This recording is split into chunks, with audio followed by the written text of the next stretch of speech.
할렐루야. 네. 오늘 한 가지 일을 한 사람이라는 제목으로 하나님 말씀을 나누고 이후에 기도하기 원합니다. 우리 옆 사람에게 이렇게 고백해 봤으면 좋겠습니다. 한 가지 일만 합시다. 네. 네. 한 가지 일만 합시다. 많은 일을 하고 계시죠? 예. 우리가 그 한 가지 일만 하기를 원하는데요. 이렇게 수요일 날 여호수아서를 이렇게 함께 살펴보고 있는데 말씀을 좀 기억에 잘 남게 하기 위해서 몇 개 퀴즈를 한번 제가 준비해 왔습니다. 첫 번째 문제인데요. 현재 가나안 땅을 인도하고 있는 지도자는 누구입니까? 예, 설마 모세라고 하시는 분은 안 계시죠? 예, 여호수아입니다. 두 번째, 가나안 땅에서 구원받을 수 없는 사람이 구원받게 되는데요. 예, 가나안 땅은 모두가 다 진멸돼야 되잖아요. 7지파가 아무리 불쌍해 보여도요, 그냥 화친도 안 되고요. 7지파는 무조건 진멸입니다. 주변 나라들이 와서 화친을 청하면 화친을 받아줄 수 있습니다. 이미 신명기에서 그렇게 가나안 땅에 이제 들어가거든 가나안 그 7족속은 무조건 진멸입니다. 그런데 거기서 구원받은 사람이 있습니다. 놀랍게도. 우리에게 그 구원의 하나님 놀라운 그 역설적인 구원의 모형을 보여주기도 하잖아요. 한 사람은 사람이고요. 예, 정답이 한 명 나왔죠. 예. 강윤사님 정답이 빨리 나왔네요. 예, 이따 화장실로 따라올 수 있는데 그러시면 라합이고요. 한 족속은 기브온 족속입니다. 예. 그래서 이 라합과 기브온 족속은 구원받을 수 없는 사람인데 도저히 구원받을 수 없는 사람이 어떻게 또 구원받았는지를 우리에게 보여주고 있었습니다. 그 세 번째, 여호수아의 아버지의 이름은 누구일까요? 예, 이게 좀 어려울 수 있을 것 같아요. 한 글자입니다. 예, 장로님들이 대답해 주셔도 됩니다. 여호수아의 아버지는 눈이죠. 예, 눈의 아들 여호수아. 예, 익숙하시죠? 눈의 아들 여호수아. 예. 네 번째, 여리고 성을 총 몇 바퀴 돌았습니까? 몇 바퀴요? 예, 7바퀴라고 하시는 분 안 계시죠? 예, 7일 동안 13바퀴 돌았습니다. 6일 동안은 하루에 한 바퀴씩 6바퀴, 7째 날 7바퀴, 그래서 13바퀴 돌았습니다. 그 다섯 번째, 이스라엘 백성들이 얕잡아봤던, 잘 나가다가 얕잡아봤던 싸움, 얕잡아봤던 성 이름, 아이성, 외우기 쉽습니다. 에라 그런지, 실제 애는 아니고요. 아이성이었고요. 여섯 번째, 하나님은 기브온 족속을 구하기 위해서 어떤 기적을 나타냈습니까? 이 기브온 족속, 우리 이전에 금요일 날 또 이렇게 나누고 기도했는데, 기브온 족속을 구하기 위해서 태양과 달을 멈추었습니다. 하나님이 자연 만물을 통해서 이 기브온 족속을 구해 주셨습니다. 우리 한 가지, 제가 구두로 한 가지 더 제가 문제를 하나 더 내려고 하는데요. 이스라엘의 첫 번째 왕은 누구이죠? 이거는 꼭 알아야 주일학교를 야간 나왔다는 소리를 안 듣습니다. 사울, 그 다음에 두 번째 왕은 다윗이고요. 세 번째 왕은 솔로몬입니다. 근데 솔로몬 때 나라가 남과 북으로 분열되잖아요. 남쪽 왕의 이름을 누구일까요? 이게 문제입니다. 남왕국과 북이스라엘. 남왕국은 르호보암입니다. 북왕국은 여로보암이죠. 둘은 형제가 아닙니다. 남왕국 르호보암과 북이스라엘은 여로보암. 그래서 여기까지 알면 적어도 주일학교를 제대로 나왔구나 이런 소리를 듣게 됩니다. 우리가 이렇게 기브온 족속을 구원한 사건까지 이렇게 좀 살펴봤습니다. 기브온 족속은요, 간절함이 있었어요. 정말 천국을 침노하는 간절함이 있습니다. 여러분 생각해 보세요. 라합 때부터 시작해서 여호수아서 한 3장, 4장 넘어오는 어간에, 그래서 기브온 족속도 이러다 우리 죽겠구나. 서로 대치 중입니다. 이거는요, 지금 정말 생사가 갈린 문제이고요. 정말 이러다가 우리 민족, 우리 족속은 저 이스라엘 백성들에게 큰일 나겠구나. 애굽을 완전히 함몰시키고 홍해를 건너서 여기까지 온 저 민족에게 이미 소문이 다 났고요. 그래서 이 기브온 족속은 정말 천국을 침노하는 간절함이 있었어요. 그러니까 하나님 나라도 얼마나 방어태세를 많이 했습니까? 여호수아도 마찬가지죠. 서로 죽지 않으려고 안간힘을 쓰면서 서로 방어를 하고 있는데, 하나님 나라의 그 방어막을 뚫었던 족속이 기브온 족속입니다. 그러니까 하나님이 구원은 이렇게 받는 거야 라고 우리에게 보여주는 것이죠. 라합도 마찬가지고요. 그래서 자기 민족을 배신하고 하나님을 선택했을 때, 하나님은 그 기브온 족속을 너무나 귀하게도 태양과 달을 멈추시면서까지 구원해 주십니다. 이스라엘 백성들은 이렇게 계속해서 가나안 땅을 향해서 전진을 하고 있습니다. 오늘 11장은요, 이스라엘이 가나안 땅에서 계속 승리하는 장면을 보여줍니다. 기브온이 배신을 때리자 기브온을 치러 왔던 5명의 왕들을 이미 또 여호수아가 무찔렀어요. 9장에서. 그리고 이제는요, 가나안 전 지역 주변 왕들이 안 되겠다, 이제는 이스라엘을 치자. 그래서 수많은 왕들이, 오늘 본문을 읽었지만 오늘 1절, 4절을 한번 읽어보겠습니다. 하솔 왕 야빈이 이제는 나섰습니다. 이 소식을 듣고 마돈 왕 요밥과 시므론 왕과 악삽 왕과, 4절에 그들이 그 모든 군대를 거느리고 나왔으니 백성이 많아 해변에 수많은 모래 같고 말과 병거도 심히 많았으며, 정말 수많은 가나안 지역의 사람, 이 왕들과 그 군인들이 이스라엘을 치러 나왔어요.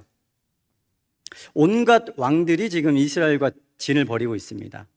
2절과 3절에 한 번 더 보면 북쪽 산지와 남쪽 아라바와 서쪽 들의 높은 곳에 있는 왕들과 동쪽과, 그러니까 동서남북에서 지금 이스라엘을 잡겠다고 지금 쳐들어왔습니다. 그런데 하나님은요, 해변의 모래와 같이 나온 수많은 적군들을 다 물리치게 하세요. 10절, 11절에 보니까요, 하솔은 본래 그 모든 나라의 이제 우두머리였는데 11절에 보니까 또 하솔을 불로 살랐고 완전히 불태우고 가나안 북방 지역을 지금 여호수아를 통해서 차지하게 하고 있습니다. 가나안 땅이 지금 계속해서 점령을 당하고 있습니다. 거의 점령을 당하고 있어요. 오늘 본문 1절에서 9절을 이렇게 읽었는데요, 6절에 가보면 이 싸움을 할 때에, 시작할 때 하나님은 여호수아에게 이미 이렇게 말씀을 하셨습니다. 제가 천천히 한번 읽어보겠습니다. 6절, 여호와께서 여호수아에게 이르시되 그들로 말미암아 두려워하지 말라. 내일 이맘때에 내가 그들을 이스라엘 앞에 넘겨주어 몰살시키리니 너는 그들의 말 뒷말에 힘줄을 끊고 그들의 병거를 불사르라 하시니라. 아멘. 6절 이후에 여호수아는 모래와 같이 수많은 적군들을 다 쳐부수게 됩니다. 오늘 본문 이 11장을 읽으면서 그런 생각을 하게 돼요. 이 6절을 읽어 내려갈 때 이런 좀 감동이 왔습니다. 그것이 뭐냐면, 여호수아야, 이 싸움은 내가 하겠다. 전쟁은 내가 치르겠다. 내가 싸워줄게. 너는 한 가지만 해라. 그 한 가지가 이제 뒤로 가면 나옵니다. 하나님이 여호수아에게 말씀하셨던 것은요, 이 싸움을 승리로 이끌었던, 가나안 정투는 정말 생사가 오고 가는 일인데 하나님께서 여호수아에게 마치 너는 그냥 한 가지만 해 라고 이야기하는 것 같았어요. 여러분, 여호수아서 1장 8절 말씀 기억하시죠? 이 율법책을 내 입에서 떠나지 말게 하며 주야로 그것을 묵상하여 그 안에 기록된 대로 다 지켜 행하라. 그리하면 내 길이 평탄하게 될 것이며 내가 형통하리라. 말씀을 떠나지 말고, 하나님을 떠나지 말고, 하나님의 말씀을 묵상하고 그 말씀 속에서 힘을 발견하고 그 하나님의 말씀 속에서 묵상을 통해 하나님의 평강을 발견하고 그 말씀을 묵상하며 하나님과 동행하고 그 말씀 속에서 하나님이 어떤 분인지를 보고 그 하나님과 동행하는 것. 그래서 8절에 보면은요, 여호와께서 그들을 이스라엘의 손에 넘겨주셨기 때문에 그들을 격파하고, 여호와께서 그들을 이스라엘의 손에 넘겨주셨기 때문에 그들을 격파했습니다. 큰 시돈과 미스르본 마임까지 추격하고 동쪽으로는 미스바 골짜기까지 추격하여 한 사람도 남기지 아니하고 쳐 죽이고. 이 11장을 쭉 이렇게 읽어가다 보면 하나님이 여호수아를 통해 어떻게 이런 일을 하셨을까라는 생각을 하게 됩니다. 그래서 여호수아서 11장, 12장의 내용은요, 가나안 지역을 수년 동안 점령한 이야기를 마무리하면서 하나님이 어떻게 이스라엘을 승리하게 하셨는지 우리에게 보여줍니다.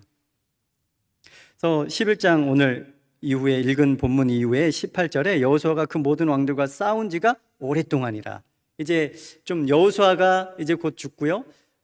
가나안 땅 이제 전반부가 마무리되고 이제 백성들이 스스로 믿음을 써서 싸워야 됩니다. 그리고 이제 사사기가 이어지는데요.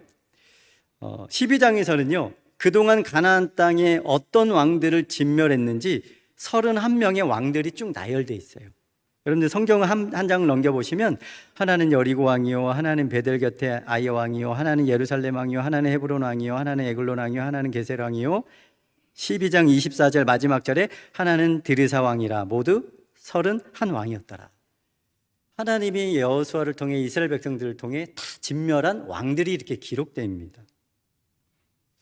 그러니까 여호수아서 11장 12장을 보노라면, 아니 어떻게 하나님이, 이스라엘은 노예 군단이었잖아요. 40년 동안. 이들을 통해 어떻게 저 철병거가 있고 거인들이 살고 있는 가나안 족속을 이렇게 다 무찌르게 하셨을까라는 생각을 하지 않을 수가 없습니다. 그래서 11장을 묵상하면서 누가 여호수아를 이렇게 담대하게 하는가? 누가 이스라엘 백성을 위대하게 만드시는가? 누가 오랜 동안의 치열한 전쟁 속에서 모든 전쟁을 승리로 이끄시는가? 여러분, 이 싸움은 과연 이길 만한 싸움이 아닙니다. 아예 사실은 싸움조차 할 수 없는 전쟁입니다. 여러분, 인천 상륙작전 아시죠? 메가도 장군이 상륙하여 무찌른 이 인천 상륙작전이요, 원래는 한 5,000분의 1의 확률을 뚫고 이렇게 승리한 전쟁이라고 합니다. 그런데 이스라엘의 싸움은 인천 상륙작전 저리 가라입니다. 아예 정말 싸울 수조차 없었던 싸움이고, 하나님이 싸워주시지 아니하시면 정말 승리를 할 수가 없는 싸움입니다. 그러면서 이런 질문을 할 수 있을 것 같아요. 맨날 성경을 보면 싸움은 하나님이 하시는데, 그러면서 또 나를 통하여 하신다는데, 근데 나는 아무것도 아니라는데 하나님이 또 다 하신다는데, 그런데요, 할 수 없는 나를 통해서 하나님이 하신다면 할 수 있도록 하는 무언가가 우리에게 있다라는 것이죠. 그 한 가지가 있다라는 것입니다. 하나님은 나무 막대기처럼 아무런 생명력 없는 자를 통해서 일하시지 않습니다. 생명력이 없다면 불어넣어서 하시겠죠. 나무 막대기와는 하나님이 함께 하실 수가 없습니다. 이 11장 12장을 보면서 어떻게 저 가나안 땅의 모든 족속, 철병거를 가진 저들을 무찌를 수 있었을까? 어떻게 싸움조차 할 수 없는 그런 마음을 가진 자들을, 소망 없는 자들을 소망 있는 일에 대해서 소망을 갖게 하실까? 없는 것에 대해서 어떻게 소망을 갖게 하실까? 어떻게 세상에서 살아남을 수 없는 자들이 살아남았을까? 이스라엘 백성들은 원래는 그냥 가나안 땅 들어가면서 이렇게 사장되든지요, 그렇게 없어져야 될 것이 그냥 당연한 싸움입니다. 그런데 세상에서 살아남을 수 없는 자들이 살아남게 됩니다. 우리에게 있어야 될 한 가지가 무엇일까? 그것이 바로 하나님의 말씀을 따르는 신앙이다라는 것입니다. 오늘 그것을 근거 구절을 좀 발견하게 되는데요. 11장 15절 우리 함께 좀 읽어보겠습니다. 11장 15절 읽겠습니다. 시작. 여호와께서 그의 종 모세에게 명령하신 것을 모세는 여호수아에게 명령하였고, 여호수아는 그대로 행하여 여호와께서 모세에게 명하신 모든 것을 하나도 행하지 아니한 것이 없었더라. 아멘. 이 싸움 이야기를 하면서 15절에 갑자기 수많은 전쟁 이야기를 이야기하면서 모세의 율법 이야기를 합니다. 그것은 다름이 아니라 모세가 여호수아에게 명령한 모든 말씀을 여호수아가 좌로나 우로나 치우치지 않고 그대로 순종했다라는 것입니다. 그러니까 여호수아는 그저 한 가지 일을 한 사람입니다. 그저 하나님의 말씀을 준행한 사람입니다. 하나님 말씀과 하나님을 추구하는 일에 몰두한 사람입니다. 여러분들 한 가지 일을 하는 사람이 되시기를 주님의 이름으로 축복합니다. 성경에 보면 그 한 가지 일을 한 사람이 성경을 이렇게 영적으로 해석해 보면 실은 신앙인들은 한 가지를 했습니다. 다윗은 시편 27편에 이렇게 이야기를 합니다. 우리 바로 어제 성경 통독에 27편이 나왔는데요. 27편 4절에 이렇게 기록을 하고 있습니다. 내가 여호와께 바라는 한 가지 일, 그것을 구하리니 곧 내가 내 평생에 여호와의 집에 살면서 여호와의 아름다움을 바라보며 그의 성전에서 사모하는 그것이라. 여러분, 다윗 하면 이 유명한 거 아시죠? 내가 여호와께 바라는 한 가지, 그것만 구하겠습니다. 그게 뭐냐면 내가 내 평생 동안 여호와의 집에 살면서 여호와의 아름다움을 바라보며 하나님의 아름다움을 사모하는 것입니다. 우리가 해야 될 한 가지를 그래서 확장해 보면 이런 거입니다. 다윗이 했던 일이죠. 첫 번째는요, 여호와의 집에 사는 것입니다. 다윗이 그랬던 것처럼 다윗은 성전을 강조해요. 여호와께 바라는 한 가지, 그것을 구하겠는데 여호와의 집에 살면서 그 여호와의 아름다움을 바라보며 그의 성전에서 사모하는 것입니다. 그러니까 다윗의 신앙 속에는 오늘날로 말하면 교회의 중심적인 신앙이죠. 성전 중심적인 신앙입니다. 장소적인 문제입니다. 여호와의 집을 강조해요. 우리가 어디에 거해야 되는가라는 문제입니다. 우리가 어디에 머물고 어디에서 배우고 어디에서 살아가야 하는지 너무나 중요한 이야기입니다. 우리 그런 말 있지 않습니까? 백로야, 까마귀 노는데 가지 마라.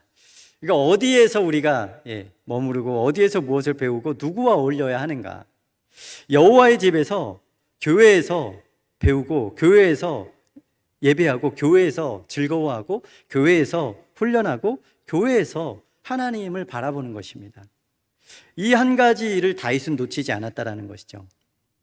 두 번째로 다윗은 여호와의 아름다움을 보고 사모한다고 합니다. 이것을 평생 하겠다고 해요. 여호와의 아름다움을 사모하는 이 일을 성전에서. 그렇다면 다윗이 이야기하는 그 여호와의 아름다움은 도대체 뭘까? 이렇게 좀 찾아보니까요, 다윗은 이 아름다움을 내 성전에서 사모하겠다고 해요. 이 아름다움의 원어를 살펴보니까 원어가 즐거움, 유쾌함, 호의, 은총. 그러니까 하나님의 그 아름다움, 하나님이 베풀어 주시는 호의, 하나님 주신 유쾌함, 하나님의 은총, 이것들을 의미합니다. 그래서 하나님이 다윗에게 베풀었던, 다윗을 즐겁게 하고 회복시켜 주시고 호의를 베풀어 주시고 은총을 베풀어 주셨던 하나님의 역사들을 기억하는 거죠, 성전에서. 그래서 다윗이 말한 여호와의 아름다움을 생각해 보면 들판에서 양무리를 지킬 때 수도 없이 많을 거예요. 다윗의 인생 속에 사자와 곰이 달려와도 그것들을 물리치게 하신 하나님이시잖아요. 그리고 또 이스라엘이 블레셋의 어려움을 당할 때 다윗이 나타나 골리앗을 쓰러뜨리면서 이스라엘의 스타로 발돋움하게 하신 하나님이시죠. 이 골리앗 사건이 아니었다면 아마 다윗은 그냥 저기 언저리에서 그냥 싸움 좀 하고 힘이 좀 센, 날쌘, 잘생긴 그냥 목동 정도로 그냥 지나갔을지 모릅니다. 그런데 사도행전 13장에 이 다윗에 대해서 이야기를 하잖아요. 내가 이새의 아들 다윗을 만나니 내 마음에 합한 사람이다. 근데 여기서 말하는 내가 이새의 아들 다윗을 만났다라는 그 원어의 뜻은요, 내가 이새를 찾아냈다라는 소리입니다. 내가 이새의 아들 다윗을 발견했다라는 소리입니다. 그가 내 마음에 합한 사람이다라는 거예요. 내가 이새의 아들 다윗을 발견했는데 하나님이 찾아내셨어요. 그 사람이 내 마음에 맞는 사람이야. 내 뜻을 다 이룰 거야. 다윗이 생각하는 여호와의 아름다움은요, 정말 셀 수 없이 많습니다. 하나님이 찾아내셨고 다윗에게 하나님이 많은 일들을 역사하셨어요. 성전을 짓겠다고 했을 때 오히려 내가 너의 왕위를 영원토록 내가 해주겠다고 말씀하셨고, 하나님 어떻게 지금까지 저를 목동에서 이렇게 세워주신 것도 감사한데 어떻게 우리 집안을 이렇게 생각하십니까? 하나님 도대체 어떤 분이십니까? 그러니까 하나님께 감격해서 기록된 또 성경이 있고요. 뿐만 아니라 하나님은요, 다윗에게 기념비적인 장소들을 만들어 주십니다. 여호수아 그 기념비를 요단강에서 가져다가 기념비를 세운 사건들도 있고요. 그러니까 하나님은 우리 신앙인들에게 기념비적인 사건들을 만들어 주시고 하나님이 지나가신 흔적들을 묵상하게 하시고 그 하나님을 기억하게 하십니다. 그러니까 다윗에게 지나가신 하나님, 다윗에게 역사하신 하나님, 정말 그 아름다우신 하나님이 너무나 많은 것이죠. 예, 하나님은 언젠가 다윗에게 이런 곳을 마련하셨어요. 셀라 하마느곳. 예, 셀라 하마느곳. 사무엘하 23장에 보면 분리의 바위라는 뜻입니다. 다윗이 사울이 쫓아올 때 정말 절체절명의 순간에서 하나님이 다윗을 이렇게 분리하신, 이거는 도저히 잡혀야 마땅한데 하나님을 생각하니 하나님이 해주신 거예요. 하나님이 분리해 주셨구나, 하나님이 건져 주셨네. 그래서 셀라 하마는 곳이라는 지명이 붙은 것이죠. 또한 다윗이 블레셋과 싸울 때 여호와께서 물을 흩음같이 내 앞에서 내 대적을 흩으셨다 하므로 그곳 이름을 바알보라심이라 부르게 됩니다. 그러니까 다윗의 삶 속에 하나님이 역사하시고 지나가신 흔적들, 역사하신 장소들, 그 여호와의 참 아름다우신가 위대하심의 흔적들, 그래서 지명이 되고 특별한 이름이 불려진 기념비와 같은 일들이 너무나 많은 것이죠. 그래서 다윗에게는요, 이런 바알보라심이라는 장소가 있습니다. 이 말은 홍수가 나서 모든 것을 휩쓸어 버리듯이 주님이 나의 원수들을 휩쓸어 버리셨다라는 소리입니다. 마치 쓰나미처럼 적군들을 이렇게 멸절시켜 주신 장소가 바알보라심입니다. 이렇게 다윗은요, 하나님을 성전에서 평생토록 구하겠습니다. 예배하겠습니다. 하나님만 추구하겠습니다. 고 하나님께 고백하면서 또 다른 바알보라심, 그리고 또 다른 셀라 마하느 곳을 기대하면서 성전에서 하나님께 그 한 가지를 구하며 여호와의 아름다움을 구하면서 하나님, 내가 이것을 평생 동안 지속하겠습니다. 다윗은 내 평생에 정말 하나님의 성전에서 이 일을, 정말 하나님의 아름다우심을 내가 찬양하겠습니다. 그것만 구하겠습니다라고 고백을 했다라는 것이죠. 신앙생활을 하다 보면 지칠 때도 있고 쉬고 싶을 때도 있지만 이 다윗은 이것을 평생 하겠다고 고백하고 있습니다. 하나님을 향한 한 가지 일은 우리에게 놀라운 신앙의 흔적을 남겨주는 줄로 믿습니다. 왜 우리가 다른 여러 가지 교회 안에서 할 것도 많지만 왜 하나님 그분을 추구하는 일을 우리가 해야 될까요? 하나님께서 그것이 되어질 때 정말 또 다른 바알보라심, 또 다른 셀라 하마느곳, 놀라운 하나님의 기적과 역사들을 우리에게 이끌어 가기 때문인 줄로 믿습니다. 이 한 가지를 우리가 사모하고 이 한 가지를 지속하는 우리 작전동교회 모든 성도님들이 되시기를 주님의 이름으로 축복합니다.